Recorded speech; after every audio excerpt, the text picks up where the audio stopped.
رتب السرعات. يبقى اذا دي كلها سرعات، وانا عشان ارتب هقارن هعمل ايه؟ وحد ربنا وحد الوحدات. طب انا عندي كام وحده هنا؟ بص يا صديقي، انا عندي اول سرعه كيلومتر لكل ساعه،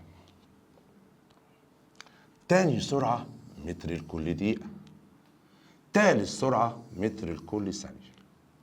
انت هتختار وحده وتحول الباقي زيها عشان اوحد عليهم، وبعد كده هرتبها بقى. شوف طالب منك تصاعدي يبقى من الصغير للكبير او تنازلي من الكبير للصغير. طيب هنعمل ايه؟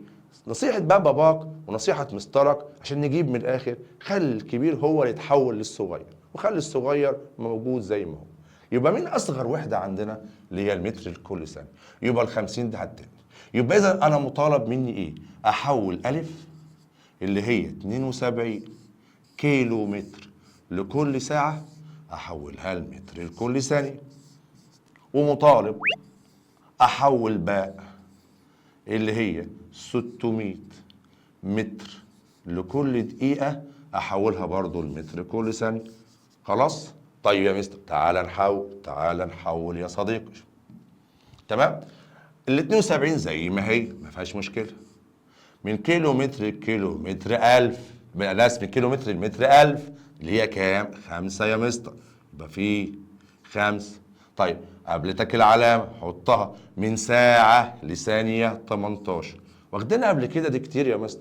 ال 72 دي متكررة خدناها من شوية. هتطلع كام؟ هتطلع 20. يبقى إذا ألف طلع كام؟ طلع 20. بس 20 إيه؟ متر لكل ثانية. طب كده يا مستر أنا كده عرفت ان الف اصغر من ايه؟ من ج. فاضل باء بقى.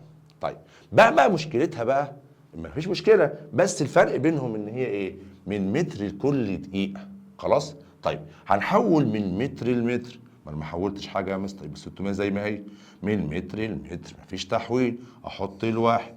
قابلتك مين؟ قابلتك العلامه، صح؟ قابلتني العلامه حطيتها.